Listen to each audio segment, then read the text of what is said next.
All right, share this. We'll go back a couple steps. All right, so this is where we left off.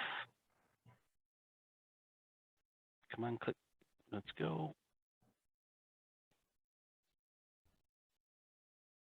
Oh, no sound again.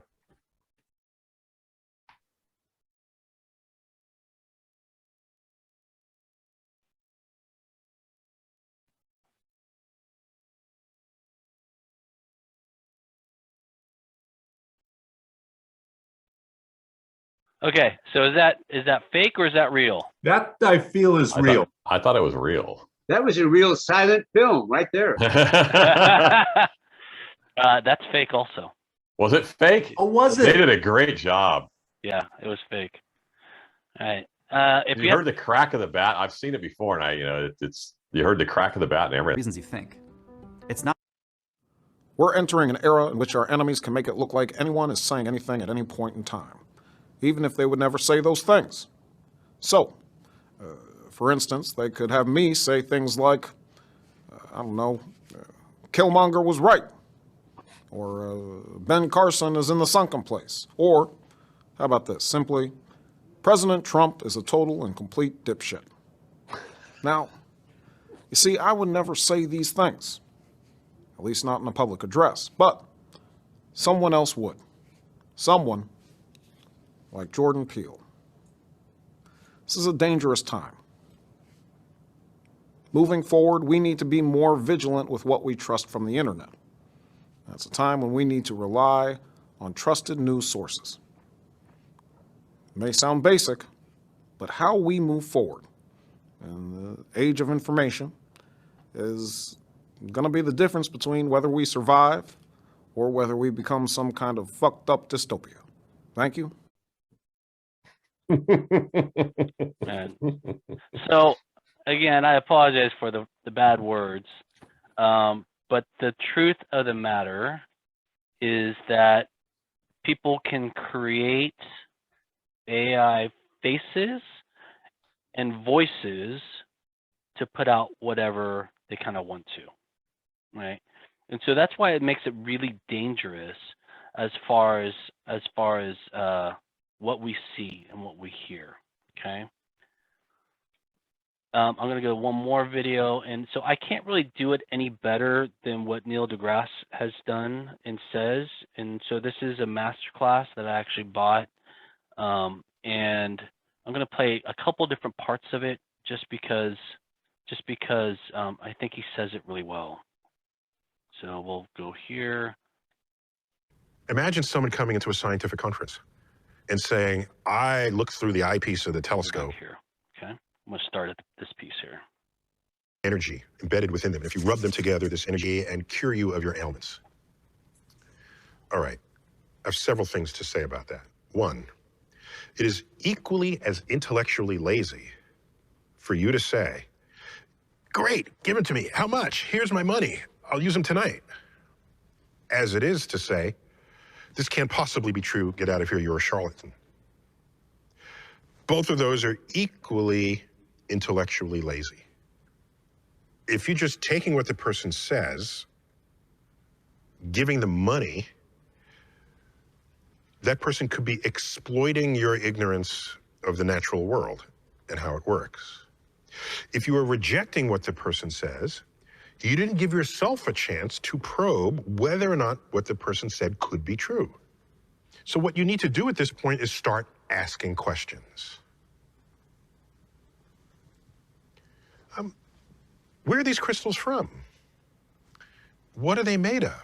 What frequency of energy is generated when you rub them?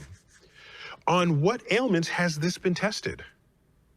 Can you show me those test results? Tell me about them so I can look them up. Let's look them up together. Was that research result verified by others? Is there a kind of disease that it does cure better than another disease that it maybe doesn't? You start asking questions. If only one experiment found that result, or two, or even only three, it's susceptible because you could have been biased. You could have done an experiment that didn't really test what you were looking for, but masqueraded as though it was. There's all manner of things that could go wrong. I was observing the universe from a mountaintop in the Andes for my So I'm going to switch over one more section here of what he talks about. And this is the opposite of when you talk to somebody and they're asking for in science literacy. That degree should be it's not a rejection of what you don't think is true. A skeptic, a proper skeptic, questions what they're unsure of, but recognizes when valid evidence is presented to change their mind. It's a path of inquiry towards the truth. And you have to know what it means to receive information that is true and accurate, to inform your skepticism. How do you know when something should be believed and when it shouldn't? Whatever it is you think is true, want to be true, find another way to demonstrate that other than by your testimony. It's an odd thing how high eyewitness testimony is in the court of law, because in the court of science, it is the very lowest form of testimony. Imagine someone coming into a scientific conference and saying, I looked through the eyepiece of the telescope, an alien waved to me. I would say, well, what evidence do you have? The evidence is I saw it and I'm telling you. I'm sorry, that doesn't count as evidence, not in this place. I had a guy, full-grown man, come up to me and say, I don't think we've ever been to the moon. And I said, well, why don't you think so? He says, well, it's so expensive, and I don't think we did. I think it was all faked. And I said, well, you can do a calculation. You could look at how much fuel is in the Saturn V rocket. The Saturn V rocket is all fuel. You can calculate, what is that enough fuel to do? Oh, you run the math on it. It's enough fuel to go into Earth orbit, deploy from Earth's orbit, go to the moon, orbit the moon, go down to the surface of the moon, come back, and come back to Earth. So where do you think that rocket was going? Like to the Piggly Wiggly to pick up some groceries? No, that thing was headed for the moon. All right, that's not enough for you to believe it. All right, what will it take for you to believe it? And you know what he told me? He said, if you tell me we went to the moon, I'll believe it. And I said, no, I don't play that. That implies you will only believe me because I represent some authority figure. And understanding what is true does not or should not flow from authority. If someone has authority over what you think, they can get you to believe anything. So I asked him, what single bit of evidence would convince you? Would you look for, and if you found it, you say, okay, we went to them. I asked him this. And he said, photographs of the landing site. So I said, okay, here's a website with photos of the surface of the moon taken by a lunar orbiter that was close enough to have high enough resolution to take those pictures. Go look up this image in that website. By the way, telescopes from Earth's surface do not have the resolution to see something as small as the landing site on the moon. That's why you have to actually go to the moon to do this. And we did that, and we've got the landing site. So he shows up the next day and says, okay, Neil, I saw the pictures, and yes, clearly it looks like a landing site, but I saw that the website is one of the NASA websites, and NASA's the US government. So they could be part of this conspiracy. And I said, we're done here. You asked me for evidence that would convince you. I provided the evidence you looked for, and it did not satisfy you. Okay, so I know that was a little bit long, but I thought it was appropriate. And, you know, there's so much information out there that we have to start being a skeptic, right? We have to ask, right? And what is a skeptic, right? A cynic versus a skeptic. Mm-hmm. A cynic distrusts information that they hear or that challenges their own belief system. And this is what we're going to talk about confirmation bias a little bit, right? You look for data that confirms what you already believe, okay? Cynics are hard to change their minds. Okay, but skeptics requires additional evidence before accepting something that someone claims is true, and are willing to change the status quo. They're typically open-minded, and they have, they question authority and what the authorities are telling us. All right. Some ways to be a positive skeptic. All right, and this is kind of a true life thing or a historical thing. All right, they accepted truth in about 1500. Right, Aristotle said that heavier objects fall faster than a light one. Galileo, you guys all know these names, did not accept that conventional wisdom and dropped 2 balls from the Leaning Tower of Pisa. Right? One was assumed to be heavier than the other. They both hit the ground at the same time.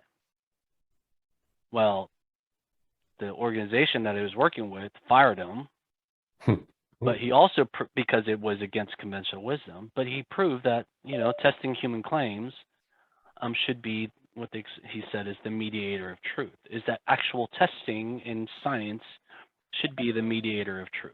Okay, now how does this all relate to what we're talking about?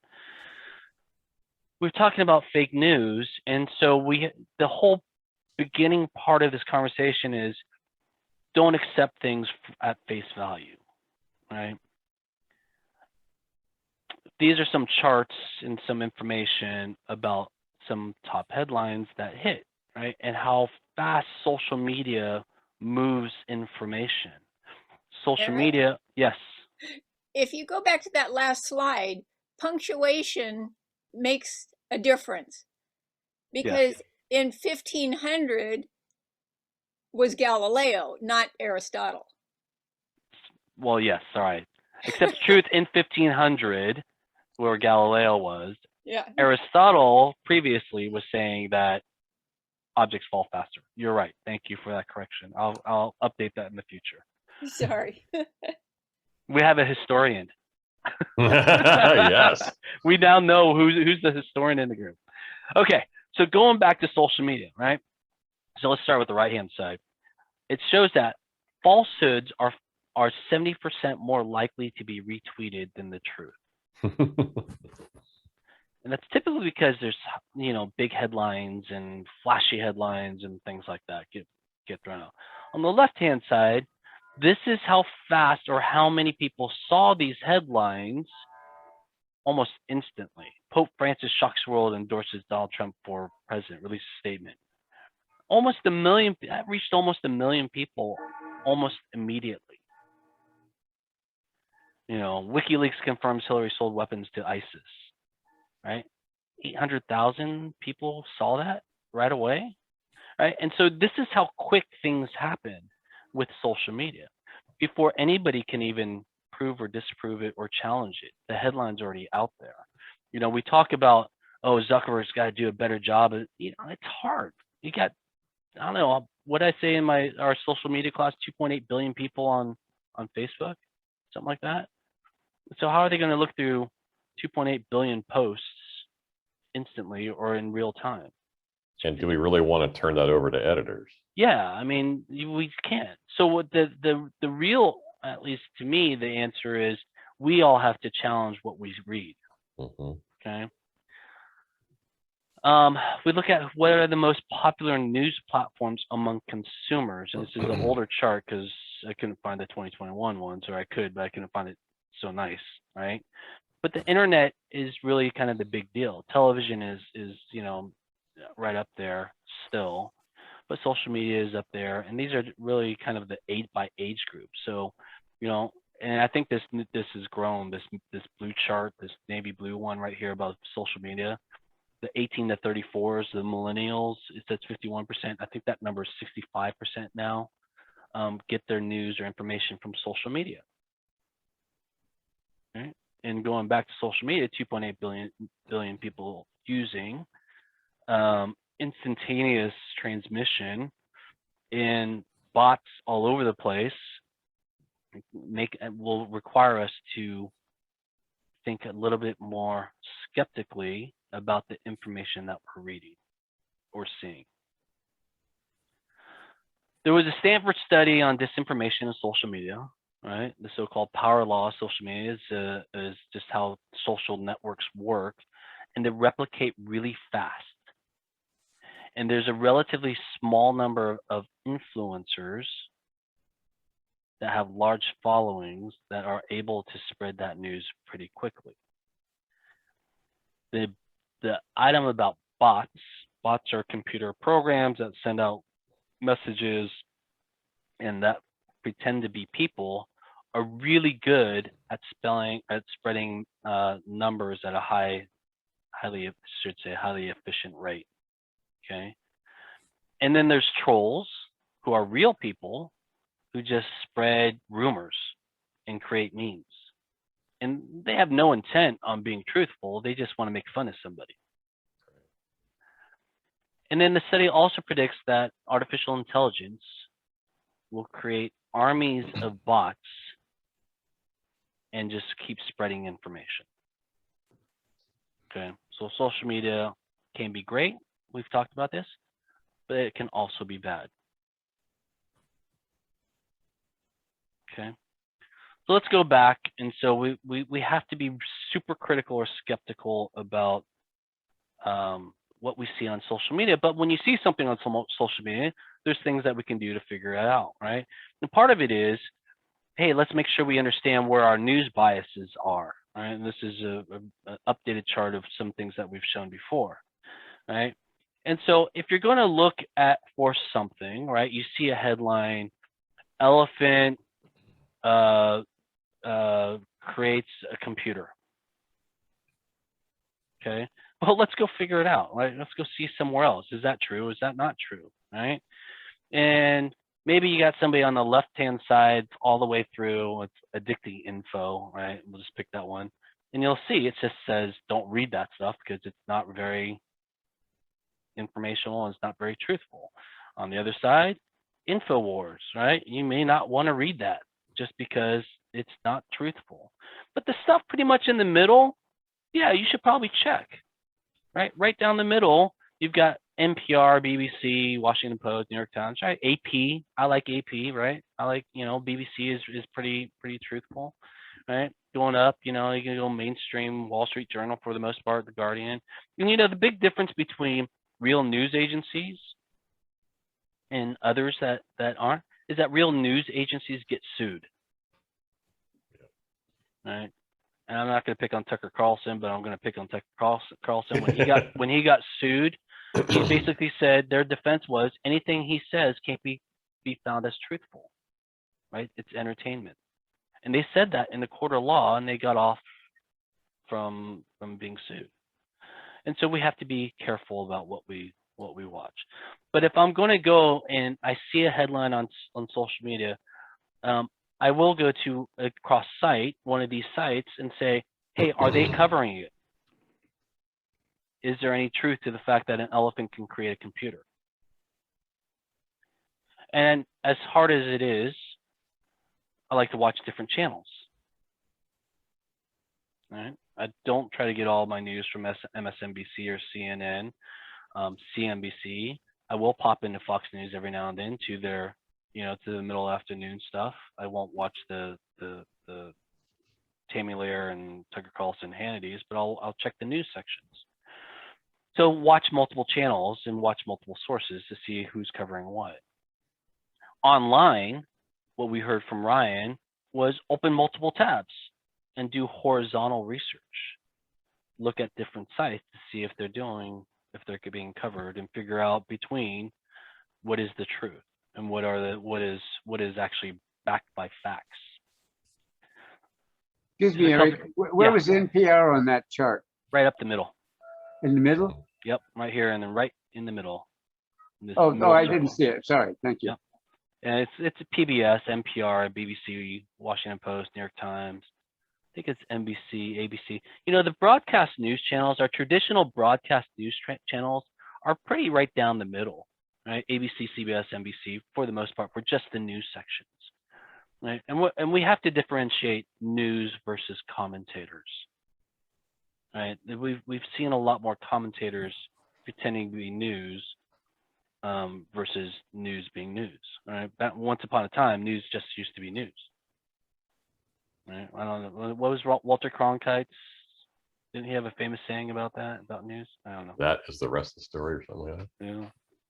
And so here's a different look at the ratings, right? You got the science coverages on the left-hand side, right? So you can look on the left-hand side, evidence-based reporting. And of course, these are science magazines, Nature and Science, New Scientist, The Economist, Live Science, very strong in science, peer-reviewed articles. You know, you got a mixed record in the middle, and then you got ideologicals on the right-hand side. And then on the all sides slide, you have a different version of what we saw above, right, in the previous slide. But you have, again, doing horizontal research, right, getting sources from multiple places, they have the same people in the middle, right? AP, BBC, USA Today, for example, NPR. Those are both showing up in the middle. Do you agree with that though, Eric? I mean, I listen to Bloomberg and NPR a lot, and those are definitely conservative and liberal bent. Wall Street Journal is a little bit conservative bent to it as well. Yeah, I think AP is my neutral piece typically is AP. Agreed. Right. Some of the others they kind of lean right or left. I think it depends. You know, it depends on what shows they're watching. If they're just talking about just the news shows, yeah, it's probably pretty straightforward. But if you go to the commentators, so the news shows, those who have multiple anchors that are reporting things, right? Yeah, they're probably pretty straight down. Like Fresh Air, you know, that kind of thing on NPR. Yeah. This is interesting also, and I can't make this any very much bigger, but this is the consumer view from Pew Research on what consumers believe as trusted versus untrusted, or not trusted or distrusted. And so you can see that there's lots of different things on here, right? but again, if you look at the top versions, The Economist, BBC, NPR, they again doing cross research, horizontal research, it showed up on all those people's lists, right? And so, and like I said, interestingly enough, ABC, NBC, and CBS, the actual broadcast channels, stay pretty neutral. All right, Lisa, you had a comment. I actually had a question. Do you know, did these studies include choice of stories also? Because sometimes, you know, or what factual information from the stories? I don't believe I don't believe it was any particular choice, right? It was just, this one in particular was just a review. The previous charts had caveats as to the news broadcasts, not the commentary broadcasts. Not the Hannitys, not the Don Lemons, not the, you know, whatever, right? It was just the news reporting pieces. What I thought was interesting on this was Colbert was here, right? Stephen Colbert was here. Right? I thought that was, and the Daily Show, right? Those, I don't even know why they would have that as news, because they're late night talk shows, right? And so I thought that was interesting that I was on. But it also shows you that people are getting their news from different places. All right, so what do we do? All right, what do we do? So a couple things that you have to figure out is read past the headline, right? Don't just pay attention. Headlines are built to be flashy and attention grabbing, but you have to read past it. So a good example is there's a headline, I think it was in the New York Times or somewhere big. It said half of all new Delta variant COVID hospitalizations had vaccinated people, right? Were from vaccinated people. But if you continue to read, it would say something along the lines of, you know, let's to make numbers easy, 70% vaccination rate. 70 million people were vaccinated and they had 5 breakthrough cases. And of the 30 unvaccinated people, or the 30 million people, there was another 5. But percentage-wise, it's what, 99% versus 5%, whatever the numbers are, right? And so you have to read past the headlines. Vaccinations still work, but there's a lot more people in that news article that were vaccinated, and the numbers aren't equal. You should also check what news outlets it's published at, right? The headline or the information was published at. Again, horizontal information, horizontal research. Go back to those charts we talked to about who's the most kind of down the middle, reputable sources. You can also check the published time and date, if it's old, if it's new, if something's passed, who wrote it, you know, if they cite any sources or links. Look for questionable photos or quotes. Beware of confirmation bias, which is, again, confirmation of a viewpoint that you already believe in. Again, search if other people are covering it, and then think before you share. Don't just see a headline and share it and say, oh my God, look at this. Elephant created a computer. I shared it with everybody, right?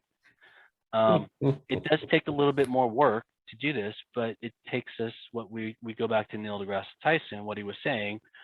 It's intellectually lazy to either outright reject or absolutely confirm without doing any other research. To kind of pound this in a little bit more, right? What are we doing? We're developing a critical mindset, right? We're being a skeptic. We're not being a cynic. We're checking the sources. If it's a source that you've never heard of, do some research. Again, see if anybody else is covering it. Examine the evidence. And then most of all, what we all can do is use common sense. Does it make sense that an elephant can create a computer? How is he going to type? With his trunk? With a pen tied to his trunk? Maybe, right? And, you know, don't be afraid to ask questions, right? Don't be afraid. There is no fear in asking questions. I've included this also. These are fact check websites that are commonly used. You know, I know we talked about Snopes before. Snopes is great, especially with spam, right? But it also has moved into just fact-based checking. Fact Check is factcheck.org. It's a nonprofit which acts as a consumer advocate for people. PolitiFact was created from Tampa Bay Times newspaper, and they also won a Pulitzer Prize for national reporting. Okay, so let me just pop this in real quick. We'll look at Snopes first, and then we'll go back through. But Snopes has a lot of information, right? That's a good headline for you. Minor owl tiff caught on doorbell cam. Right? Is it fake? Is it real? But you can also search, like, again, Snopes is pretty good. This is especially useful for spam, like I said. You can sit there and you can search things like email, money, just whatever. You can actually copy and paste text from your spam email, right? And so, you know, they'll find out and they'll go through and they'll tell you if it's real or if it's not, right? So this one is, they get text messages. Is it real? Right? And then I'll tell you if it's a scam or not. It's really simple, right? It's a great way to check things. Let me go back here. Let's check PolitiFact or factcheck.org.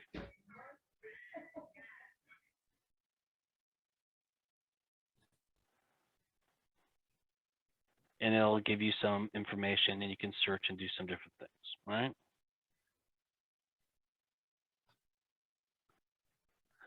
And then you also have, like I said, PolitiFact, which is another one.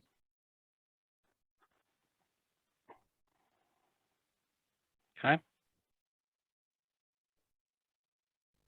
This is a Marco Rubio tweet where he got upset at Lloyd Austin for wearing a face mask and a shield. He was actually making fun of him, but Marco Rubio didn't really realize that in the Philippines they have a law or I guess a law or executive order or whatever that you have to wear a face shield and a mask. If you look at the military guys, they're all wearing the same thing, right? Right. So he kind of he was kind of silly about saying that without understanding that it was mandated that he wear a face mask and a shield. Okay, with that, that's the end of our conversation. I wanted to have a little end of the slides. I wanted to have like a discussion, or at least answer any kind of questions or answers. We've done this a few different times, and we changed up the slides this time to be a little more illustrative, hopefully. What are your guys' feelings about the news and information that's out there? Barbara's took herself off mute. She's got something to say. Well, I heard from somebody who I don't know that I don't know how to check this on Snopes, because it's kind of in Huntington Beach, there are so many anti-vaxxers that certain restaurants will only take people who do not have masks and who have not been vaccinated. Now, I don't know how to check that, because I've tried to hunt on Huntington Beach and so forth. But I think it might be a myth. So I've seen that on the news. You have? Okay. So the news is picking up on it because it's so strange. Like, you can't go in a certain restaurant with that if you have a mask on or if you've been vaccinated. Sorry, say that again. You can't go into a restaurant if you wear a mask and if you've been vaccinated. So the opposite side. Right. That's right. There are certain restaurants that will not let you in if you wear a mask or have been vaccinated in Huntington Beach, because there's a very strong anti-vaxxer community there. So have others heard that in the news? Okay. So I wanted to confirm before I passed it on. Well, you've all got it now, but I didn't want to spread misinformation. I heard an interview of a restaurant owner who basically set that rule for his restaurant. There we go. There it is. So you found it in the LA Times. Okay, so the LA Times is a pretty trusted source, right? Yeah, and if you don't, we can look for it across different places. All right, so that's the LA Times. I was shocked. Here's the Washington Post. Okay. All right. Can we call that restaurant and check? How do you prove a negative?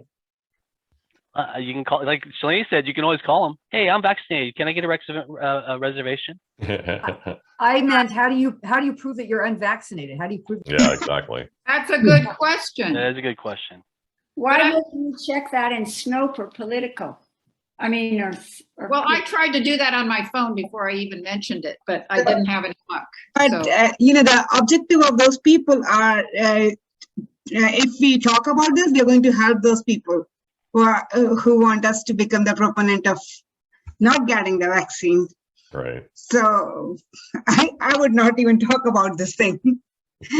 It's so crazy that it's even unbelievable that a restaurant would do that. Yes. I agree, Shalini. I wouldn't pass on information like that. It's of no value. Yeah, it's of no value. It's of no value. It's a shocker. It's a shocker. But that's the thing, Barbara, if they are trying to create the shocking and get the attention. So it's really good to not pass it on, and maybe the LA Times should not have had an article about it, is what you're even saying. That's what happened with the bad news. The more they publish, the more it gets viral. And they're thumbing their nose at people who are vaccinated, is what they're doing. Oh, God. That's funny. Well, it might be valuable to point out the risks for the vaccinated, that there are that many people running around with these strong beliefs. There are many. There's many. It's scary. Yeah, I've got a lot of friends that are in healthcare, doctors, nurses, and they're just fed up. They're exhausted. They don't want to continue to put themselves and their families at risk, and it's all because of the unvaccinated. Yeah. I think they shouldn't have to. Does anybody remember? I don't know how old everybody is, but does anybody remember when polio the vaccination came out? I had friends who have polio, had polio. Yeah, me too. Yes. Yeah. And I have a friend who's still alive who got a bad polio vaccine, and he was sick his whole life. Yep. I have a friend too. Yeah. I just saw him the other day. He's still alive. He's in a wheelchair, but it was because everyone was vaccinated. I was scared to death about polio. I couldn't wait to get it. Oh. The vaccine, not the. Yeah, when we were in the 50s, I was in elementary school, and people who had polio sometimes ended up in an iron lung for life. Absolutely. That's how they survived. Yeah. Yeah. Yeah, That was like many of us frightening. of a certain age were polio pioneers. We were the first ones to get it. If you were in a certain grade, everybody in that grade in the US got the polio vaccine at the same time. I got 2. Did you? Yeah. It turns out that there was a group in California, a group of elementary school children who tested the first polio vaccine. It was an injection. And then after they had the sugar cube vaccine, then they gave that to us too. Okay. Yeah, it's we have to avoid the fake news. We have to avoid the headlines.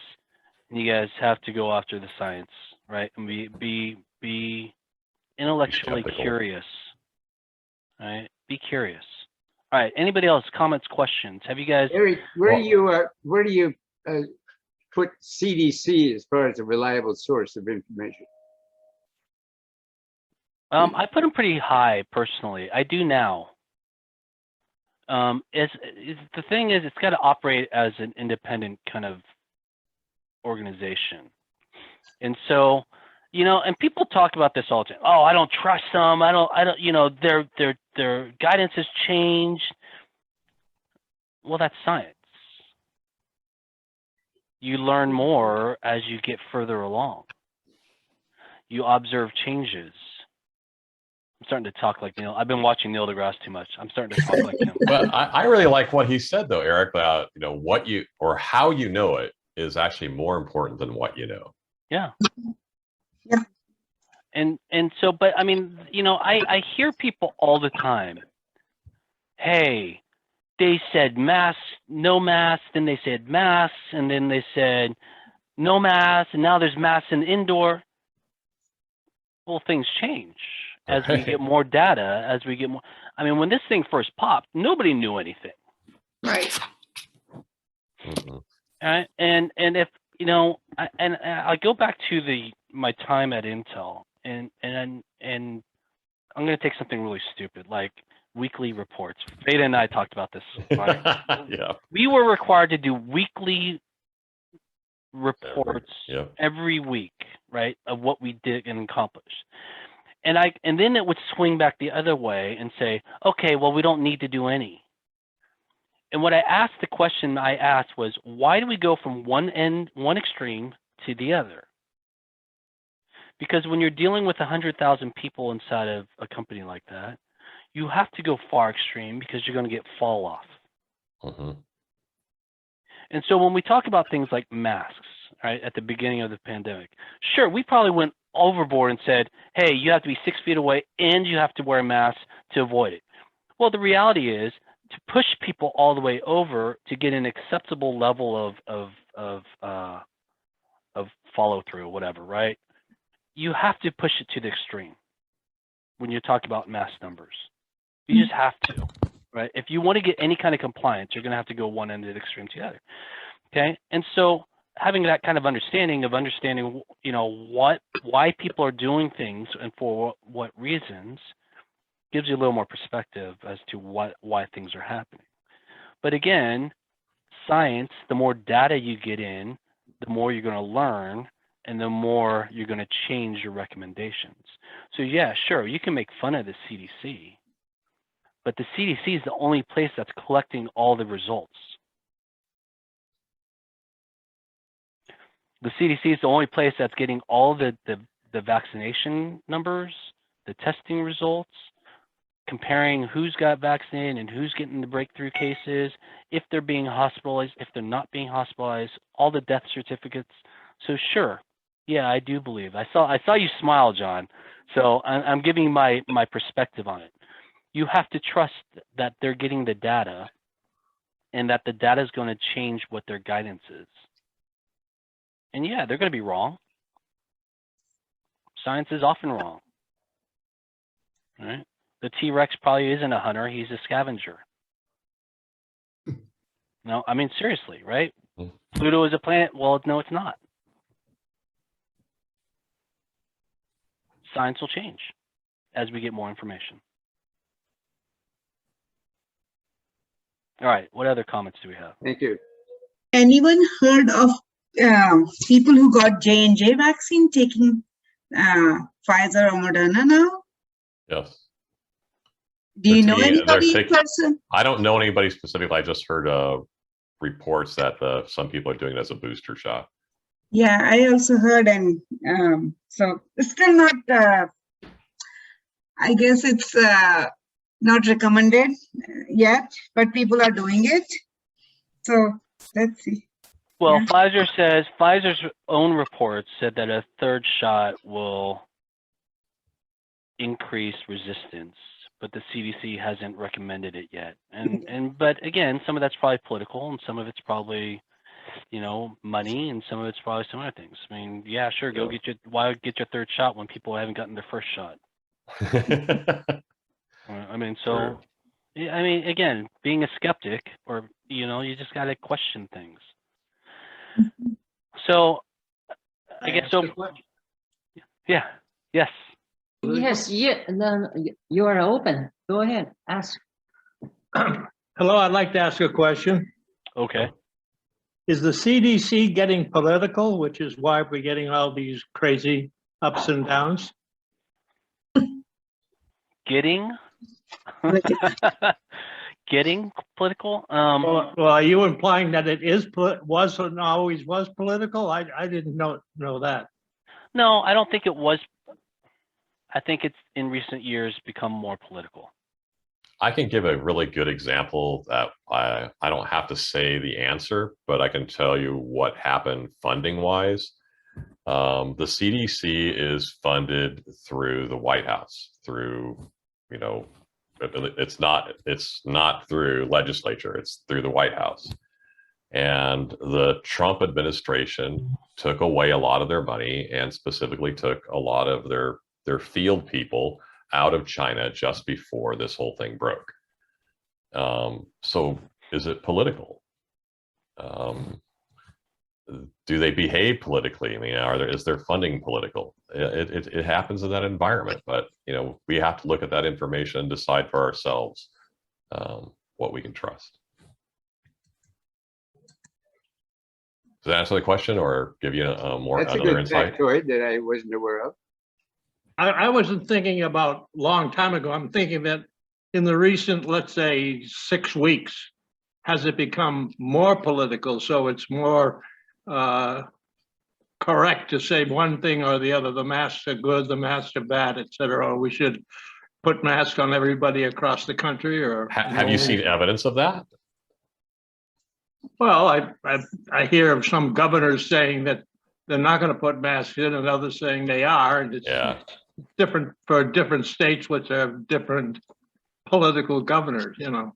Right. So, but that's different from the CDC. So the CDC gives you the data of cases, breakthrough cases, and what they know about contagiousness.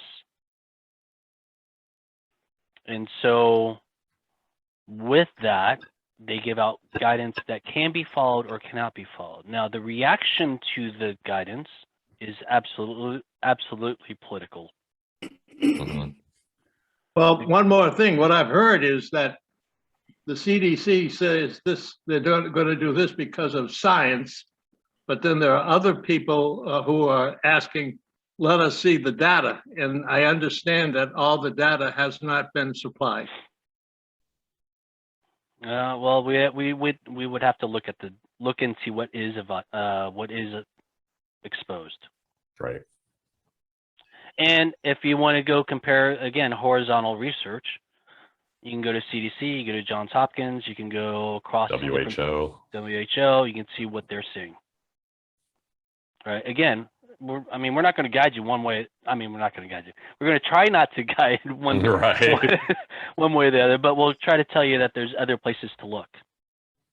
And as a result of today's lesson, be skeptical about what you're seeing and do your own research, especially when it comes to something like your health.